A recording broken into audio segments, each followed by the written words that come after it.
Hi everyone, good morning, good afternoon, good evening, depending on the time you are watching this episode.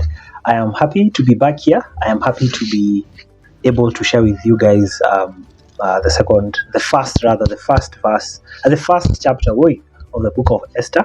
I hope you're able to catch the introduction. If you didn't, please go back. Make sure you have a look at it so that we can all be on the same page as we delve into the first chapter of the book of Esther. Again, I did a lot I dealt with a lot in terms of the introduction to the book of Esther. But one thing that I'm just going to say as we start here is the book of Esther has many characters that are playing a role in this story. Not really many, but a handful of characters. And each chapter has its own characters you're going to see. And through those characters, we are going to see how God works and how God moves. And so for today, I want us to drive straight into the first chapter. And so one of the characters you see in the first chapter is King Xerxes. I know in some other Bibles it refer to him as King Ahasuerus, which is his other name in another language, but he is a main character in this first chapter. And I think it's very deliberate that they have put him in the first chapter, and you're going to see why as we come to the end of our sharing today. So King Xerxes is the king, as he tells us in the first verse, who ruled over 127 provinces stretching from India to Kush. Basically, this guy ruled over a big kingdom, and this was a superpower at that time in the world. This was the kingdom of the Medo-Persian kingdom, which was formed by two kingdoms coming together, the Medes and the Persians, to make the Medo-Persian kingdom. And so that's what he ruled over. And so the first thing you see about this king is that he had power.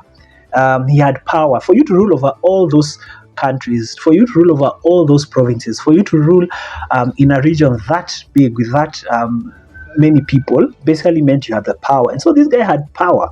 And the second thing we see about him in this chapter, we jump to verse 3. It says, "And in the third year of his reign, he gave a banquet for all his nobles, officials, the military leaders of Persia and Media, the princes and the nobles of the provinces were present." And then verse 4 says, "For a full 180 days he displayed the vast wealth of his kingdom and the splendor and the glory of his majesty." Basically, this guy threw a bash for 6 months just to show the splendor of his kingdom, the majesty of his kingdom, every good thing about his kingdom.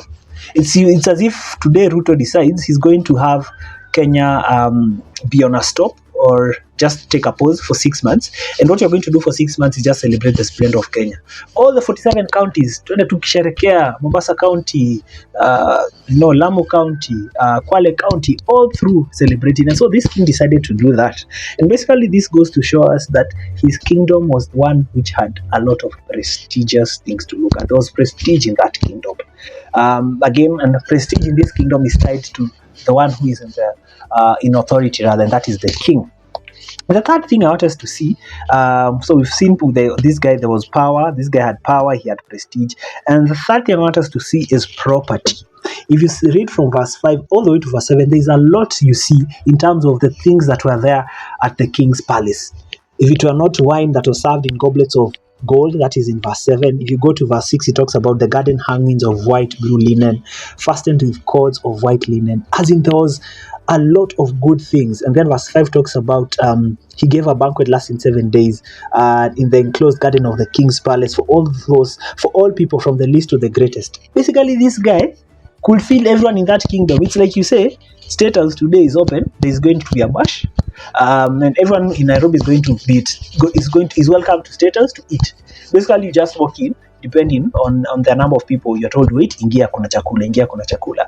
So this guy had property. Like, for him, I don't think he struggled with providing for his people or even having such things. And if you see, there is power, there is prestige, and there is property.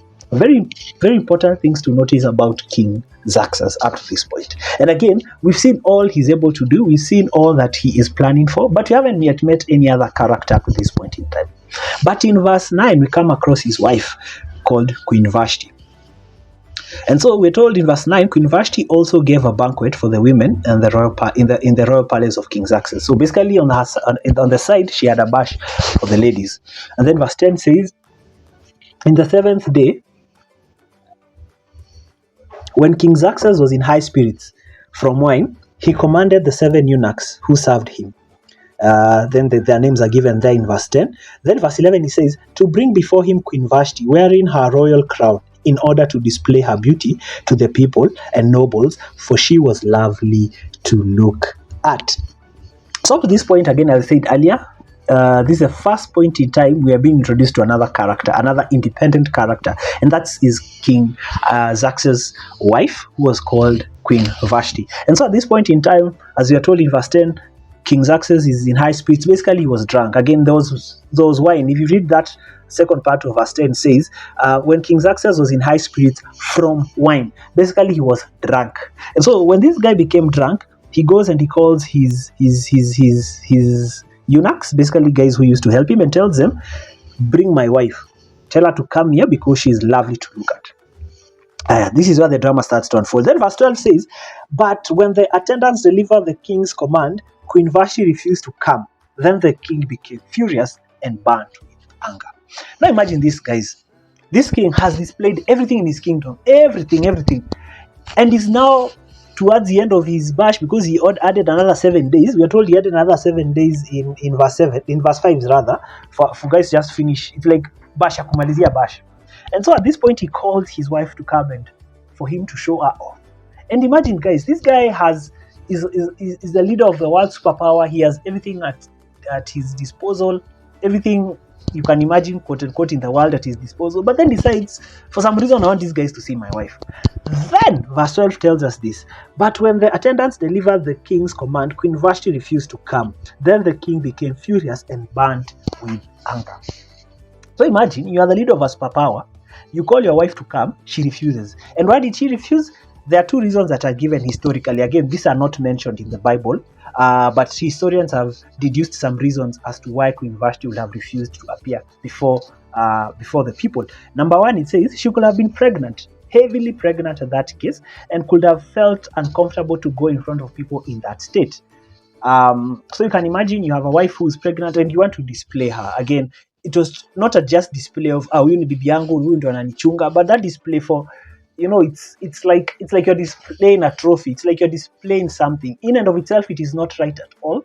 I do not support this. But because of the king being in high spirits, being drunk, and being drunk basically means you are led by any emotion that comes to your mind. You are not sober, you are not grounded.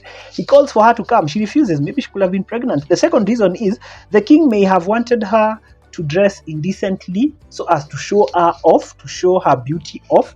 And if you read that part of verse 11, it says, wearing her royal crown. So we're not told anything about the form in which she will be dressed, but it just talks about her being dressed in her royal crown. And so maybe one of these two reasons would have made her uncomfortable to appear before the people. And hence, she refused and told the king, no, I am not coming. At this point of her refusing, the king's reputation, pride, and ego are at stake. This guy is the leader of the world's superpower. He rules from Kush all the way to India, over 127 provinces, millions and millions of people. And then his wife tells him no. That in and of itself is, quote unquote, the highest form of madharau. Utuongoze sisi lakini ushindwe kuongoza nyumba yako. If you don't hear Swahili, basically means how do you purport to lead a whole nation, yet you cannot lead your own home? And so that would have brought a lot of issues to King Xerxes, and maybe even made him think twice about all this. And so later in verse 20, he decrees a law, and he says, now the king made it a law that every woman will respect her husband from the least to the greatest. So two consequences of these things. Number one, he makes a law that is seen in verse 20, and says all women must respect their husband from the lowest to the greatest. And one of the other consequence of what happened here is unfortunate, but Queen Vashti was banished. It says in verse 19 that Queen Vashti is never again to enter the presence of King Xerxes, and also let the king give her position to someone else who is better than she.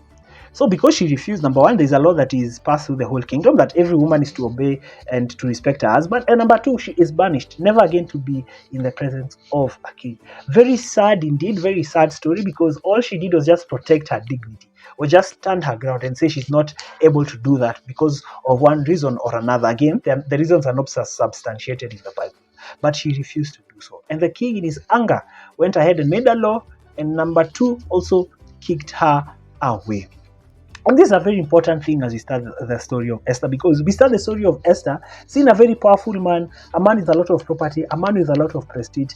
But in the grand scheme of the story, God is the one who is powerful above all. And you're going to see that as the story unravels. So God is still greater than any king and ever imaginable. And in this story, if you were to read this chapter, you will feel very discouraged because the story ends when Vashti has been banished. But let us also remember there's a verse in Romans 8:28 and says, and we know that in all things God works out for the good of those who love him, who have been called according to his purposes.